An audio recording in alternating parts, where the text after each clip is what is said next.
Radio C4. Conectando y comunicando al cuerpo de Cristo.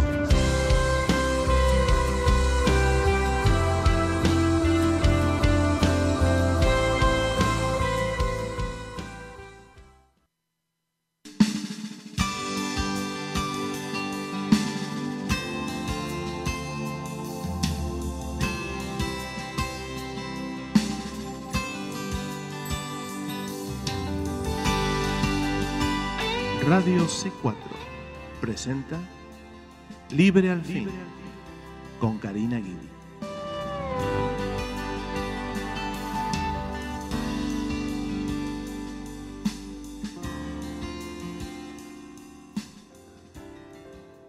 Que el Señor les bendiga, queridos hermanos, hermanas en Cristo, familiares y amigos que nos oyen hoy en otro programa de Libre al Fin. Y por la gracia y la misericordia de Dios, hoy tenemos otro día más que podemos estudiar juntos la palabra de Dios. ¡Oh, qué lindo fue el día de ayer, el Instituto Bíblico! Para aquellos que no saben y oyen que hay un Instituto Bíblico aquí del Centro Cristiano, quiero que sepan que, mire, es una bendición tan grande. El Señor me bendice a mí de una manera en estar aquí con los hermanos, con las hermanas, estudiando juntos la palabra del Señor, cuánto el Señor nos ayuda, nos enseña, nos ilumina, nos revela. Así que les recomiendo altamente el Instituto Bíblico del Centro Cristiano de Cape Coral. Simplemente, todos los miércoles a las 7 de la tarde hasta las 9. Para venir aquí es gratis, es decir, es gratis el Instituto Bíblico. Si usted quiere las notas, usted quiere acceder a lo que sea, por favor, contáctese con nosotros.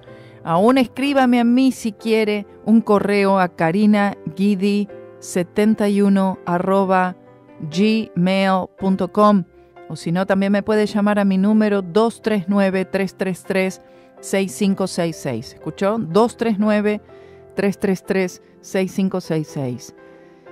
Puede ir a YouTube. Vaya a YouTube, al canal de YouTube. Y va al canal de YouTube y pone Centro Cristiano de Cape Coral.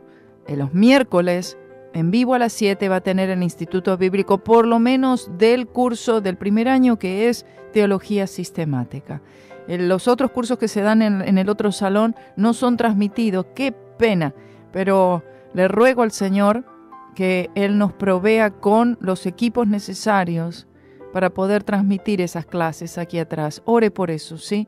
Porque es muy importante que esas clases sean transmitidas, también las de aquí atrás, porque son de gran bendición y de gran revelación. Gloria al Señor. En este día entonces vamos a ver una conversión de las más extraordinarias en toda la palabra del Señor, la conversión de Saulo de Tarso. Amén. Todas las conversiones a Cristo son únicas. Amén.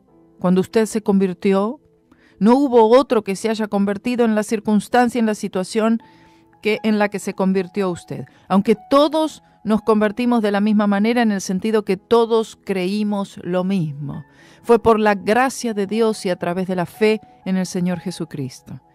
Pero cada uno de nosotros diferente, viniendo de diferentes condiciones y situaciones, aunque aún así todos también manchados por el pecado, arruinados por el pecado, muertos en delitos y pecados. Estábamos todos.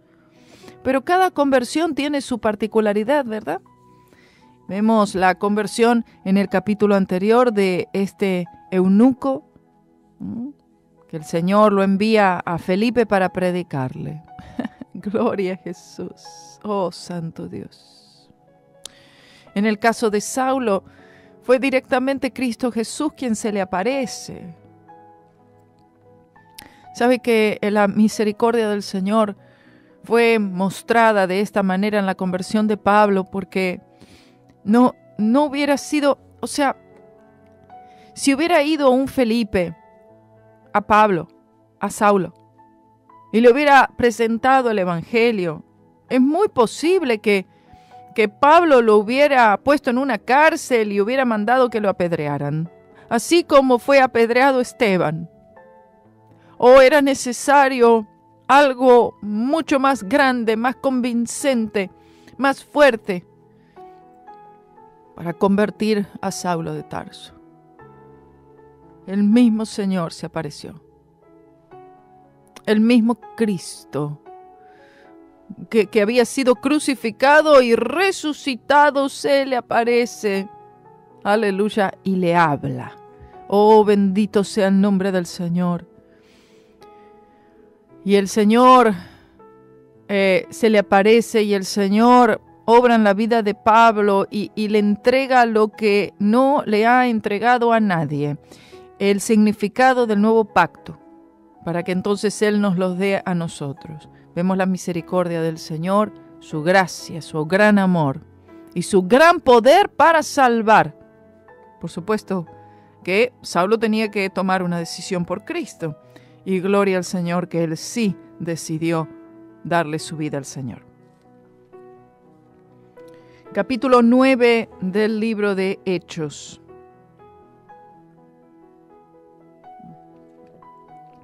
Año 35 después de Cristo. Dice así: y Saulo, respirando aún amenazas y muerte contra los discípulos del Señor, es decir, está presentando aquí a Pablo como el líder principal de esta persecución a la iglesia primitiva. Dice, vino al sumo sacerdote y demandó de él letras para Damasco a las sinagogas, para que si hallase algunos hombres o mujeres de esta secta, los trajese presos a Jerusalén. O sea, como Saulo se entera que en Damasco habían cristianos, como se habían diseminado en muchas partes, entonces él pide una letra de autorización para él dirigirse a Damasco y con toda autoridad y con todo permiso, él poder hacer esta labor, que era la de encarcelar, poner en prisiones, buscar, encontrar y llevar presos a aquellos que dice que eran de esta secta en sí, aquellos que estaban predicando el Evangelio del Señor Jesucristo. Describe a esta iglesia primitiva siendo perseguida, y aquí vemos cómo él toma esta iniciativa de pedir una carta, una orden para ir a Damasco y aprender a estos cristianos, algo por supuesto que fue interrumpido por el mismo Señor Jesús. Gloria a Dios. Y yendo por el camino, aconteció que, llegando cerca de Damasco, unos 281 kilómetros o 175 millas de Jerusalén, de repente le cercó un resplandor, esto es súbitamente, un resplandor de luz del cielo. Esto proclama la aparición del Señor Jesucristo en toda su gloria. Y cayendo en tierra, oyó una voz que le decía, Saulo, Saulo, ¿por qué me persigues? Es decir, ¿por qué me persigues? Quiere decir, estás persiguiendo a aquellos que son míos. Y el Señor, escuche, considera que aquellos que están persiguiendo a los que son suyos, a los que son su pueblo, a los que están haciendo su obra, a sus seguidores, a sus discípulos, están persiguiendo al mismo Señor, están tocando al Señor. Aquel que toca a un hijo de Dios está tocando al Señor y se está poniendo en una situación muy, muy, muy peligrosa. Y él dijo, ¿quién eres, Señor? Pablo usa esto en la esfera de la deidad. Es decir, él se da cuenta que es alguien que es Dios. No meramente como el respeto, como algunos lo han afirmado. Es decir, no está diciendo Señor como uno le dice Señor, señora a cualquier persona, sino que él en ese momento se dio cuenta que esta es una aparición de Dios mismo. Él no estaba considerando a Jesús aquí, sino que él entiende que esto es algo de la deidad. Y él dijo, yo soy Jesús, a quien tú persigues. Terribles palabras. El Señor le dice, yo soy Jesús. No le dijo, yo soy el que soy, yo soy el Padre de Abraham, de Isaac, de Jacob, yo soy Jehová de los ejércitos. No. Él le dijo y pronunció su nombre.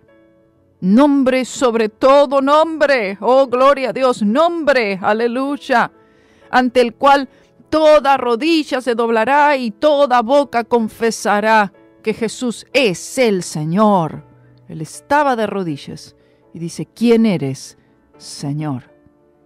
Sin saber que este Señor era Jesús de Nazaret, a quien él odiaba, a quien él perseguía. Oh, bendito sea su nombre. Yo soy Jesús. Jesús, él utilizó su nombre porque él sabía que su nombre era odiado y perseguido por Saulo. Dura cosa te es dar coces contra el aguijón. Busque en YouTube, hay una predicación con este mismo título. A ver si le voy a pedir a Viviana que la ponga, porque, no sé, por ahí está. Dura cosa te es dar coces contra el aguijón. Y tiene referencia de las agujas, el aguijón afilado que era puesto directamente detrás de los bueyes. Si el buey no quería andar, si el buey estaba, pesado y no se movía para realizar esta tarea del trillado de la tierra, del arador, entonces pegaba contra esta, ¿no? El arador pegaba contra este aguijón y lastimaba, ¿verdad?, al buey. Entonces, como el buey era lastimado por este aguijón, por este elemento punzante, entonces caminaba, entonces andaba, se movía. ¿Eh? ¿Pero qué hacía? Daba patadas. Es decir, daba patadas y cada patada, es decir, si se ponía rebelde y estas patadas que daba el buey, le producía un gran dolor, porque entonces le punzaba este aguijón, esta lanza, más bien sería como una pinza, algo afilado allí. Entonces dice, él, temblando y temeroso, dijo, Señor, ¿qué quieres que te haga? ¿Qué quieres que yo haga? Cuando él le dijo aquí, Señor, constituye un momento en el cual Pablo fue salvo. Le dijo Jesús. Esto fue muy rápido. Es decir, en ese instante, ¿a quién? Yo estoy persiguiendo al mismo Jesús. Jesús, Él es real, Él es verdadero. Él es el Señor de la gloria. Él es quien murió y Él es quien resucitó. En ese momento, Saulo dice, Señor, ¿qué quieres que yo haga? Oh, gloria a Dios. Aleluya. La verdad es que no es tanto lo que el Señor quería que él hiciera, aunque él hizo muchísimo, sino que el Señor lo que quiere es que creamos. Siempre el hombre religioso, porque Pablo era un hombre religioso. Oh, tremendamente religioso. Y él estaba basado en el hacer, en las obras, en la ley. Entonces su primera pregunta es, ¿qué quieres que haga?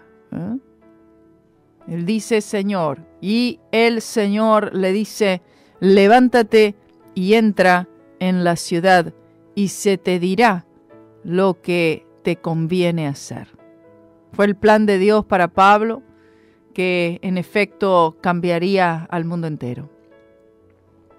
Y los hombres que iban con Saulo se pararon atónitos, oyendo a la verdad la voz, mas no viendo a nadie.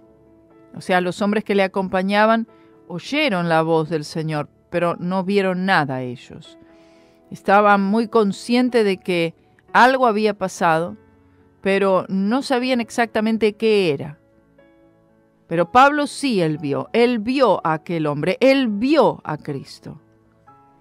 Entonces Saulo se levantó de tierra y abriendo los ojos no veía a nadie. Recuerde, una luz resplandeciente lo encegueció y entonces quedó como ciego. No significa que quedó 100% ciego, pero no veía a nadie, ¿no? Parece que sus ojos fueron cegados por la gloria del Señor. Así que llevándole por la mano, le metieron en Damasco. Entonces aparece ciego ahí Pablo. Estos acompañantes lo llevan hasta Damasco, ¿no? Y va a una casa, va a un lugar donde él se quedaría por unos días, donde estuvo 3 días sin ver, dice, y no comió ni bebió. O sea, un ayuno. No es que él pensó, bueno, voy a hacer un ayuno ahora de 3 días para que entonces recobrar la vista. No. Es que él había quedado tan impactado, tan atónito por lo que él vio, por lo que él oyó, esta conversión. O sea, su mundo entero cambió. Esto sucede en la conversión, es algo muy impactante para la vida del creyente. Es algo muy drástico, muy fuerte. Oh, bendito sea su nombre. Mire, aquel que realmente ha sido convertido, nacido de nuevo, pasa por una experiencia que es inigual. Tú no eres el mismo, hermano. No eres el mismo. Eso de que sí, yo creo en Cristo y la vida sigue como si nunca jamás nada hubiera pasado. Estamos hablando del nuevo nacimiento. Yo estoy segura que sí, que Pablo sentía un gran gozo en su interior y una gran paz. Pero estos 3 días él estaba pensando, analizando, tratando de entender de todo lo que él conocía de la ley, el gran conocimiento, su preparación. ¿De qué sirvió toda esa preparación? Pensando que conocía a Dios cuando en realidad no le conocía. Siendo yo perseguido, habría meditado en 1.000.000 de cosas. Oh, gloria sea su nombre. 3 días, no comió ni bebió, además no podía ver, no podía manejarse solo, necesitaba ayuda para todo. Oh, bendito sea su nombre. Ahora, él no podía ver físicamente, sin embargo, ahora es que Pablo podía ver más que nunca. A pesar de que su vista había sido enceguecida por esta luz tan brillante de la gloria de Dios, aún así es que ahora era que Pablo realmente podía ver de verdad. Había entonces, dice el versículo 10, un discípulo en Damasco llamado Ananías. Este Ananías era un discípulo, no dice que era un apóstol, un profeta, un pastor de alguna iglesia, no, era un discípulo de Cristo. La palabra discípulo, como se usó siempre, sin excepción, en el libro de los Hechos, siempre se refiere a seguidores de Cristo. Dice, al cual el Señor le dijo en visión. Vemos cómo el Señor usa a quien quiera. Aquí aparece este Ananías, un siervo del Señor Jesucristo, un discípulo de Cristo, no era uno de los apóstoles, no menciona como un apóstol o un profeta. Y vemos cómo el Señor lo llama y lo usa para dar este mensaje y para ir a buscar a Pablo. Tremendo. Al cual el Señor dijo en visión, Ananías. ¿Okay? Ananías. Lo que significa es que él lo vio al Señor, pero en forma de visión, ¿sí? Expresa, esto es una familiaridad que él tenía. Ananías era el tipo de creyente que tiene una comunión muy cercana con el Señor Jesucristo. Escucha esto, por favor. El Señor no llamó ahí a cualquier discípulo para llevar a cabo esta misión. De estos son los Ananías que son necesarios hoy en día. Heme aquí, Señor. Aleluya, gloria a Dios. Oh, bendito sea su nombre. Estos son los que se necesita hoy en día, hermano, en la iglesia. Los Ananías. Heme aquí, Señor. Era familiar para él la voz de Cristo. Saulo se sorprendió tremendamente, quedó ciego, quedó caído allí. Algo no común para él. Sin embargo, era algo común para Ananías. Oír su voz le era familiar. verle al Señor le era familiar. Oh, él estaba acostumbrado a la presencia de Cristo. Él sabía distinguirla. Él sabía reconocerla. Él tenía una relación con Cristo. Ananías tenía comunión con él. Gloria al Señor. Mire, se me nublan los ojos con las lágrimas y no puedo ver el texto. Pero dice así el versículo 11, y el Señor le dijo, levántate y ve a la calle que se llama La Derecha y busca en casa de Judas a uno llamado Saulo de Tarso, porque he aquí él ora. Oh, gloria al Señor. Cuando tú te conviertes a Cristo es que empiezas realmente a orar. Antes se hacían ciertos rezos o ciertas repeticiones vanas, o se tomaba un rosario que no significaba nada, pero pensábamos que quizás por medio de algún artículo, de algún artefacto, de alguna cosa palpable podríamos hacer que Dios nos oyera. Ahora, tras esta conversión gloriosa, el nuevo nacimiento, hay oración verdadera que Dios puede oír. El Señor le revela exactamente la calle a la cual Ananías debía ir, ¿no? Sabe que esta calle, la calle derecha, todavía existe en la actualidad y tiene el mismo nombre. Dice, y busca en esta casa, en casa de Judas, a uno llamado Saulo de Tarso. El Señor sabe muy bien el nombre, la calle. Él sabe dónde tú vives. Él conoce el número. Él lo sabe todo. Él sabe muy bien dónde encontrarte. Porque he aquí Él ora. Claro, por supuesto. Tenía mucho por qué orar, Pablo. Y ha visto en visión un varón llamado Ananías, que entra y le pone la mano encima para que reciba la vista. Proclama la segunda visión que Pablo tuvo durante un periodo muy corto de tiempo.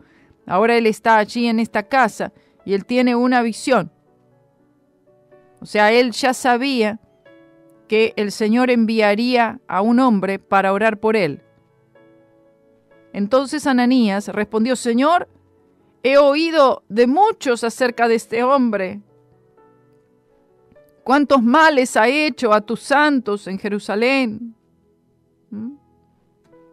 O sea, Ananías expresaría cierto temor. Estoy yendo a ver a alguien que justamente es el que está aquí para perseguir a la iglesia. Que alguien que ha hecho gran mal a los santos en Jerusalén, dice. Pero como sea, Ananías responde, obedece, bueno, y él va, ¿no? El Señor había cambiado a este hombre, no tenía nada por qué temer Ananías. Y aún aquí tiene facultad de los principales sacerdotes de prender a todos los que invocan tu nombre. Esto es lo que Ananías le dice al Señor. Una conversación con el Señor. Oiga esto. Oh, esto es familiaridad con Cristo, ¿eh? Ay, Señor, pero tú me estás enviando para ir a orar por Saulo de Tarso. Y este es justamente el hombre que está causando tanto daño a la iglesia y están persiguiendo a todos los que invocan tu nombre, Señor. Y el Señor le dice, ve, porque instrumento escogido me es este, para que lleve mi nombre en presencia de los gentiles y de reyes y de los hijos de Israel, porque yo le mostraré cuánto le sea necesario que padezca por mi nombre. Oh, bendito sea el nombre del Señor. Aleluya, aleluya. Pablo tenía unas intenciones muy malas antes, pero el Señor había transformado totalmente su corazón. Y entonces el Señor le dice, ve tranquilo porque este hombre es un hombre nuevo. Ve. Gloria a Dios. Y el Señor dice, yo lo he elegido, yo lo he separado para una misión, para predicarle a los gentiles, para predicar a reyes, para predicar a los hijos de Israel. Aleluya, gloria a Jesús. Y yo le voy a mostrar a él todo lo que es necesario padecer por mi nombre. Bueno, ya el llamado dice, sí, predicarle a reyes, a príncipes, a presidentes, a gentiles, a los hijos de Israel. Bien, pero ¿cómo que padecer por el nombre de Cristo? Bueno, de eso se trató el ministerio de Pablo también. Un ministerio poderoso, pero de gran padecimiento, de grandes peligros constantes, de lo cual él habla mucho en la carta, por ejemplo, a los Corintios. Totalmente diferente del evangelio moderno, ¿cierto? Ven a Cristo y todo se te va a solucionar la vida, se te va a solucionar todo tipo de problema, vas a prosperar, vas a ser un campeón, no vas a... Ese evangelio triunfalista. No, aquí vemos un llamado verdadero del Señor. Padecer por el nombre de Cristo. ¿Cuántos quieren ese llamado? Ananías entonces fue y entró en la casa y poniéndole las manos encima, dijo, Saulo, hermano. Le dijo, hermano Saulo. Ya no era un perseguidor de la iglesia, ahora era un hermano en Cristo Jesús. Él se dirigió a Pablo de esta manera porque Pablo ya era salvo. Ya hacía 3 días y 3 noches que había nacido de nuevo. Y el Señor Jesús, que se te apareció en el camino por donde venías, me ha enviado para que recibas la vista y seas lleno del Espíritu Santo. Esto revela que la persona no es bautizada con el Espíritu Santo en la conversión, como muchos enseñan. De hecho, el bautismo con el Espíritu Santo es una obra separada de la gracia que ocurre después de la conversión. ¿Está entendiendo esto? Vea qué claro está aquí, hermanito. Dice, no, yo ya recibí todo. Usted no recibió el bautismo con el Espíritu Santo en la conversión. En la conversión se recibe el espíritu de regeneración. Amén. Somos sellados. El Espíritu Santo hace morada en nosotros. Hemos sido sellados con el Espíritu Santo. Amén. Pero entonces está el bautismo con el Espíritu Santo que es subsecuente a la salvación. Un momento después, así sea un minuto después. Pero es después de la salvación y aquí queda bien claro. Dice, bueno, fui enviado 3 días después para que recobres la vista y seas lleno del Espíritu Santo. Y luego le cayeron de los ojos como escamas y recibió en ese momento, al instante, la vista y levantándose fue bautizado. Fue bautizado en agua, ¿no? Luego de ser bautizado con el Espíritu Santo. Porque dice ser lleno del Espíritu Santo y luego dice fue bautizado. Es decir, pasó todo esto. Recibió el bautismo con el Espíritu Santo, después fue bautizado en agua. Bueno, un hombre nuevo, transformado, 3 días después. Gloria al Señor. El que nace de nuevo se nota. No es que, naciste de nuevo y nadie nota nada. En el hogar nadie ve ninguna diferencia, en la iglesia nadie nota ninguna. En el trabajo es el mismo de siempre, dice las mismas cosas de siempre, va a los mismos lugares de siempre. No, hay una evidencia muy clara y marcada de la conversión. Nacido de nuevo, nacido del Espíritu. Entonces ahí luego dice en el versículo 19, luego comió, fue confortado, es decir, este ayuno de 3 días termina, y estuvo Saulo por algunos días con los discípulos que estaban en Damasco. Es posible que esto quiere decir que Ananías le presentó a Pablo a todos estos seguidores de Cristo que se encontraban allí en Damasco, ¿no? Que recuerde que él iba justamente para detenerlos, para ponerlos en prisiones. Y ahora es presentado delante de ellos como, miren, aquí les presento un hermanito nuevo, el hermanito Pablo. ¿Qué? Oh, gloria al Señor. Cuando una persona llega al camino del Señor, es tiempo de gozo, de celebración. Dice la palabra que un solo pecador que entra al camino del Señor, hay fiesta en los cielos. Y pareciera que aquí en la tierra no hubiera tanta fiesta, tanta celebración cuando un pecador llega a Cristo, y a veces se celebran tantas otras cosas, ¿eh? ¿Sí o no? Se celebra tal vez la llegada de algún famoso predicador, se celebra, se aplaude mucho quizás la llegada de algún cantante reconocido, o se celebra mucho y se hace gran fiesta por alguna otra actividad de la iglesia, hasta por el cumpleaños de alguien. Pero cuando llega un pecador a los pies de la cruz de Cristo, arrepentido y creyendo en el Señor, ahí la gente lo mira eso como si fuera nada. Aún se celebra una sanidad y debemos darle gloria y honra al Señor, una sanidad física. Pero, ¿qué pasa cuando llega un pecador que es sanado de la enfermedad mortal del pecado? No se ve gran fiesta. Sin embargo, es una ocasión de fiesta y celebración en el cielo, no la sanidad física de alguien, sino la palabra del Señor dice, la conversión de un pecador. Ocasiona una celebración en los cielos dirigida por el mismo Dios. Oh Jesús, amén. Entonces Él comienza inmediatamente a predicar. Dice, y luego, inmediatamente en las sinagogas predicaba a Cristo, diciendo que éste era el Hijo de Dios. Él estaba yendo a la sinagoga justamente para perseguir a estos cristianos. Él había ido con una carta en la mano del sumo sacerdote dirigida a Pablo que lo autorizaba a detener a todo creyente judío que proclamara el nombre de Jesús. Y ahora él se aparece en estos mismos lugares diciendo que Jesús es el Hijo de Dios. Oh, gloria al Señor. Esta es la primera vez en el libro de los Hechos que se lo refiere al Señor Jesús con este título, el Hijo de Dios.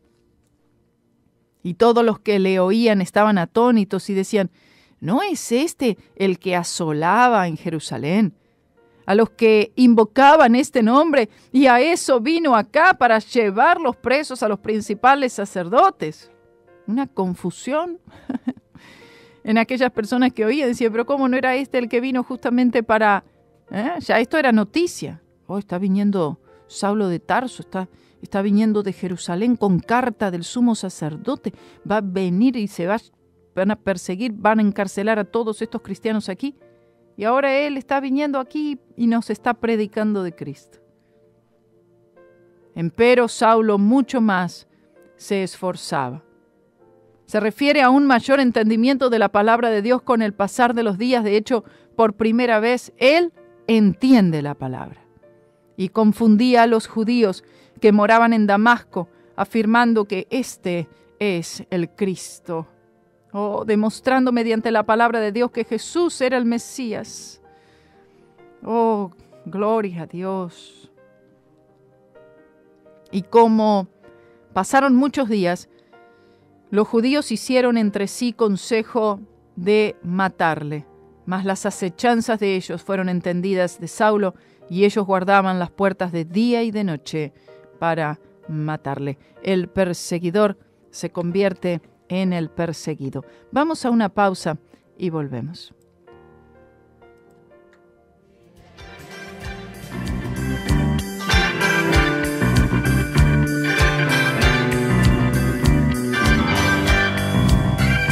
He's coming back on a silver cloud of glory. He's gonna take me away. I'm looking out at the signs of His return. Won't be long, it may just be today. Jesus has gone to prepare for me a mansion way up on Glory Avenue. I'm standing firm on the promise that He made. Where I am, you can be there too. He's coming back on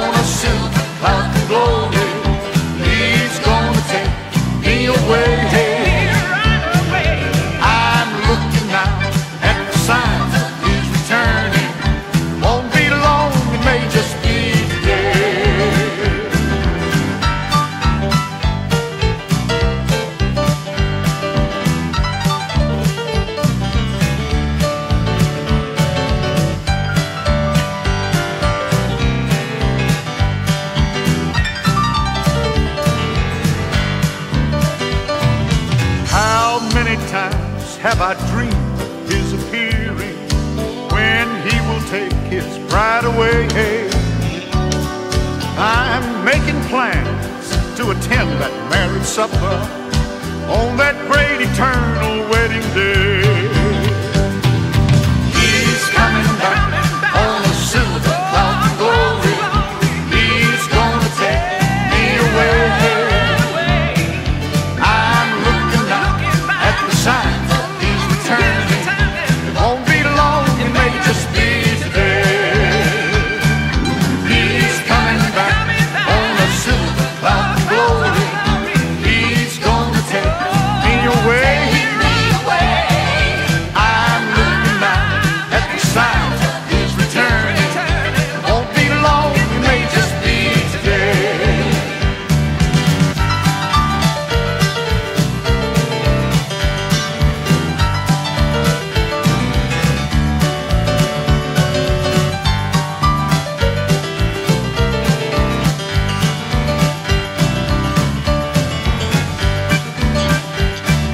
He's coming back on the silver cloud of glory. He's gonna take me away. I'm looking now at the signs of his return. Won't be long, it may just be today. Well, he's coming back on the silver cloud of glory. He's gonna take me away. I'm looking now at the signs of his return. Won't be long.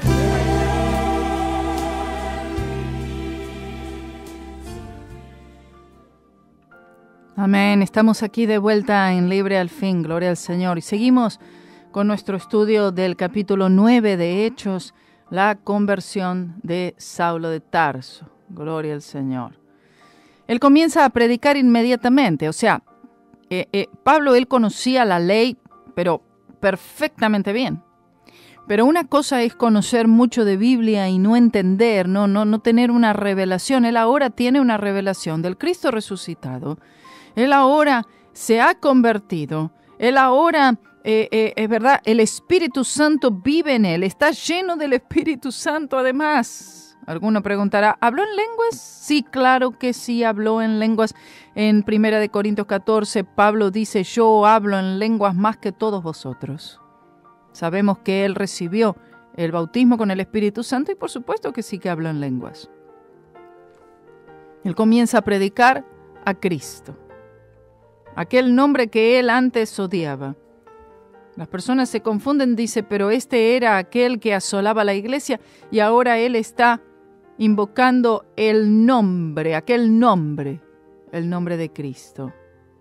Pero él, sin embargo, no permitía ser amedrentado, sino que él seguía adelante predicando el nombre del Señor, diciendo, este es el Cristo, este es el Cristo, este es el Hijo de Dios. Los líderes de los judíos escuchan, saben sobre este asunto y ya deciden matarlo. Mas las acechanzas de ellos fueron entendidas de Saulo, es decir, los creyentes le informan a Pablo acerca de esta idea que tenían en matarle. Y dice, y ellos guardaban las puertas de día y de noche para matarle. O sea, él estaba en la ciudad, y las ciudades por supuesto que eran fortificadas, ¿sí? No son como hoy. Entonces estas ciudades fortificadas tenían varias puertas, y en estas puertas habían soldados, habían hombres que estaban guardando la puerta, dice, de día y de noche, para asegurarse de que cuando Pablo saliera, ellos pudieran aprenderle. ¿Ok? Eso para que ustedes más o menos tengan idea de qué manera era que estaban guardando, de qué puerta, ¿puerta de cuál? Eran las puertas de la ciudad. ¿Ok? Y él estaba buscando alguna manera para poder escapar. Él tenía que buscar otra ruta para escapar porque las puertas estaban vigiladas constantemente. Cuando él saliera de Damasco, entonces allí lo agarrarían. Entonces los discípulos, los seguidores de Cristo, tomándole de noche, le bajaron por el muro en un canasto. Así comienza la vida cristiana de Pablo. ¿Ok? Usted recordará lo que el Señor le dijo a Ananías, porque yo le mostraré cuánto le es necesario padecer por mi nombre. Bueno, ya comienzan los padecimientos. Dicen, cuánto yo quiero ese ministerio. Bueno, amén. Entonces lo metieron en un canasto y lo bajan por el muro. Recuerden, las ciudades eran amuralladas, las ciudades tenían estas puertas, por la puerta no puede salir, entonces lo bajan por el muro en un canasto.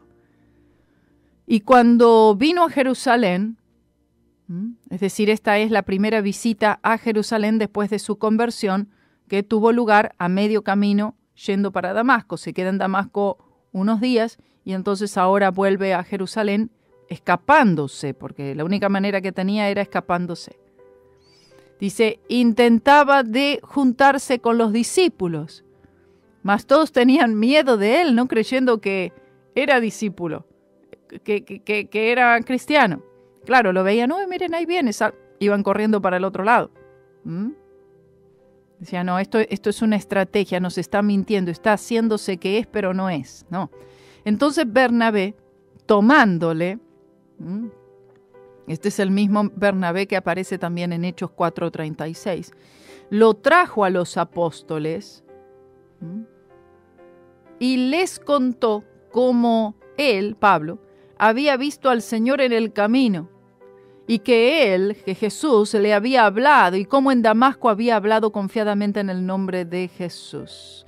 O sea que Bernabé ya se había enterado de esto, ya se había enterado de la conversión de Pablo, que Pablo realmente había nacido de nuevo, que Pablo estaba predicando el nombre del Señor Jesús, que ahora él era un hermano en Cristo, que estaba testificando. Y entonces Bernabé dice, no, es cierto. Él sí nos perseguía antes, pero no, ahora se convirtió, es un hermano en Cristo, él está predicando el Evangelio. Imagínense la sorpresa.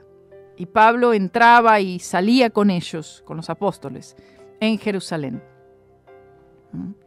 Es posible que se refiera a los 15 días aproximadamente que él pasó allí. La mayor parte de ese tiempo la pasó con Pedro. Él pasó estos días, esto lo menciona en Gálatas 1:18. Y hablaba confiadamente en el nombre del Señor y disputaba con los griegos. O sea, él discutía con aquellos judíos griegos y es probable que predicaban las mismas sinagogas donde él había escuchado a Esteban y quizás hasta había tenido debates. Mas ellos procuraban matarle. El mismo espíritu que se encontraba y por el cual huyó allí de Damasco se encontraba aquí en Jerusalén. Procuraban matarle. Bueno, sabemos que detrás de todo esto estaba Satanás mismo. Claro, ¿cómo no iba a querer matarle? El Señor lo había separado, el Señor lo había escogido. El diablo odia a todos aquellos que son escogidos por el Señor para la obra del ministerio. Lo cual, como los hermanos entendieron, le acompañaron hasta Cesarea y le enviaron a Tarso. Claro, es decir, los otros creyentes, los hermanos en Cristo, como sabían que lo querían matar a Pablo, lo acompañaron hasta Cesarea, dice, y le enviaron a Tarso. Es decir, habla de su casa. Como resultado, no oímos más de Pablo hasta Hechos 11:25. Fíjese, dice, las iglesias entonces tenían paz con toda Judea y Galilea y Samaria, y eran edificadas, andando en el temor del Señor, y con consuelo del Espíritu Santo eran multiplicadas. Entonces aquí termina, vamos a decir, este versículo 31, esta fase. Esto es lo último que oímos de Pablo, muy, muy interesante, lo último que oímos de Pablo, y luego pasa Pedro a tomar esta preeminencia, vamos a decir, en lo que es el liderazgo de la iglesia como la había tenido hasta ahora. Entonces, durante este tiempo, la atención de los judíos hacia los creyentes se desvió a otras cosas, por lo tanto, dando a las iglesias un descanso de la persecución, a lo menos por un momento, por un tiempo. dice que eran edificadas, es decir, las iglesias no significa que habían edificios, que edificaban, esto no, sino que era edificada la casa del Señor en sí, los creyentes, andando en el temor del Señor y con consuelo del Espíritu Santo eran multiplicadas, o sea, muchas personas eran salvas. Aquí vemos que hay un tiempo de bonanza, no por un tiempo, no mucho, pero por un tiempo hubo tranquilidad, no hubo persecuciones. Pablo se vuelve a su ciudad natal, se vuelve a Tarso, se va para su casa, no se oye nada de él hasta el capítulo 11, versículo 25, pasa bastante tiempo.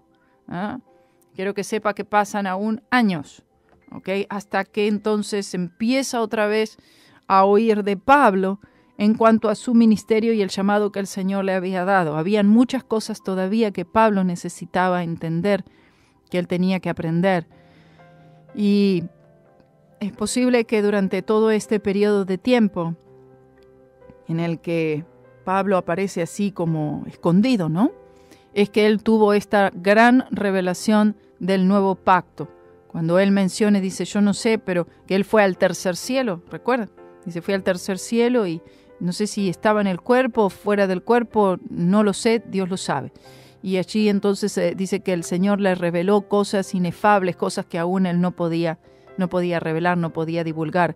Pero es muy posible que allí fue cuando el Señor le reveló el entendimiento, el significado del nuevo pacto que está en la muerte y resurrección del Señor Jesucristo, la doctrina de la santificación por la fe y todo esto que luego Él nos dio a nosotros. Él surge otra vez, volvemos a oír de Pablo grandemente los viajes misioneros, el establecimiento, la fundación de las iglesias, las cartas, etcétera, etcétera. ¿Amén? Y ahora entonces pasamos de vuelta al ministerio de Pedro, ¿amén? Que tiene una preeminencia ahora por bastante tiempo hasta que entonces vuelve Pablo en todo este liderazgo poderoso en cuanto a lo que sería el Evangelio de Cristo, a lo que es. Y aconteció que Pedro recorría toda la región. Ahora cambia la atención de Pablo a Pedro.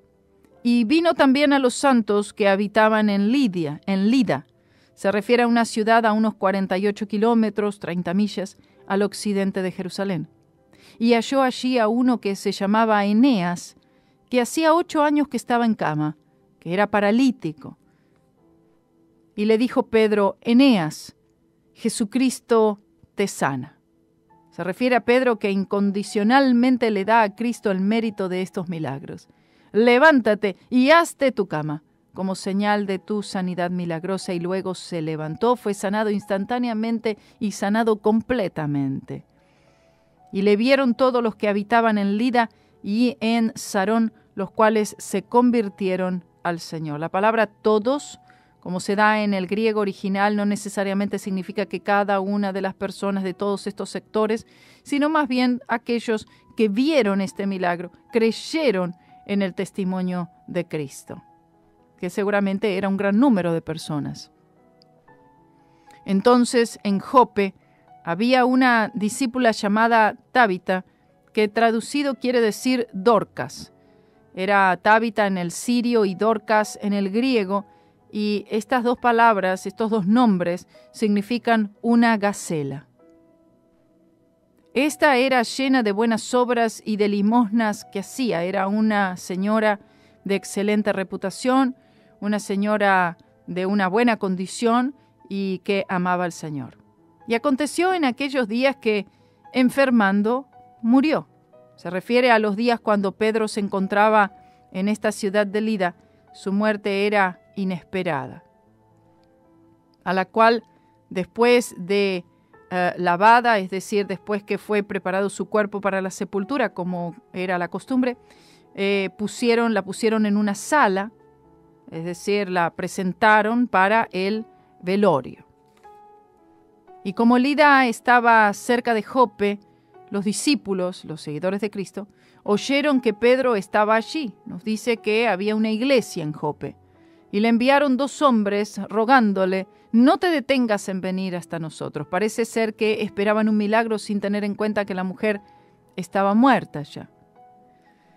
Pedro entonces, levantándose, fue con ellos. Indica que él fue guiado por el Señor para ir a este lugar y para orar, para esperar un milagro. Y al llegar le llevaron a la sala donde le rodearon todas las viudas, llorando y mostrando las túnicas y los vestidos que Dorcas hacía cuando estaba con ellas. Parece indicador que Dorcas era una viuda también. Entonces, echados fuera todos, Pedro, puesto de rodillas, oró, y vuelto al cuerpo dijo: Tabita, levántate.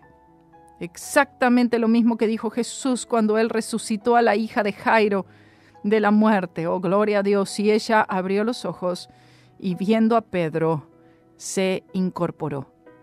Presenta la primera persona que resucitó de la muerte en la iglesia primitiva, hermanos. Y él le dio la mano y la levantó. Entonces, llamando a los santos y a las viudas, la presentó viva. Ella es una de los pocos en la historia humana que realmente había muerto y luego vuelto a la vida para contar la historia. Y todos los que resucitaron estaban relacionados con el Señor. Oh, todos los que resucitaron estaban relacionados con el Señor. Bien dije. Y esto fue notorio por todo Jope. ¿Se pueden imaginar el impacto a este gran milagro? Y creyeron muchos en el Señor. Verán que siempre que hay un milagro, entonces dice, y creyeron muchos o creyeron. Este es el motivo de los milagros, ¿entiende? O sea, el milagro no es un fin en sí mismo, sino que el milagro es solamente un medio para que las personas miren a Cristo y crean en el Señor Jesucristo, que crean en Él, que sean salvos, que reciban salvación.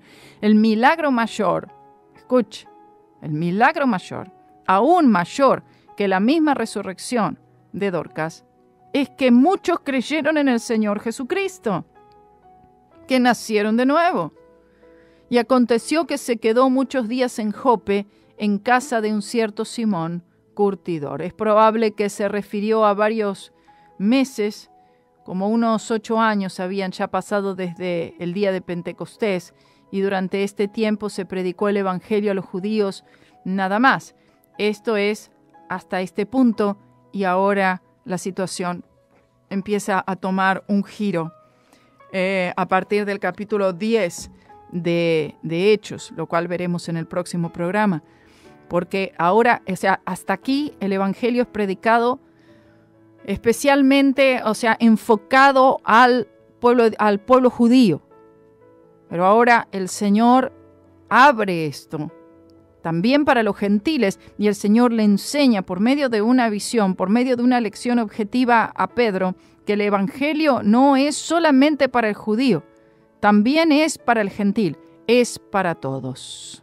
Por supuesto que con esto aparece luego Pablo también, ¿no? Quien predica el Evangelio fuertemente, no solamente a judíos, sino también a gentiles. Pedro todavía no entendía esta situación, pero ahora él comienza a entender que el Evangelio es para todo hombre, para judíos y para gentiles. Gloria sea el nombre del Señor. Fascinante, ¿verdad? Oh, espero que esté aprendiendo juntamente conmigo todos los días aquí en Libre al Fin, estudiando el libro de Hechos. Compártalo con otros, ¿sí? Hará un gran bien. El Señor les bendiga poderosa y grandemente.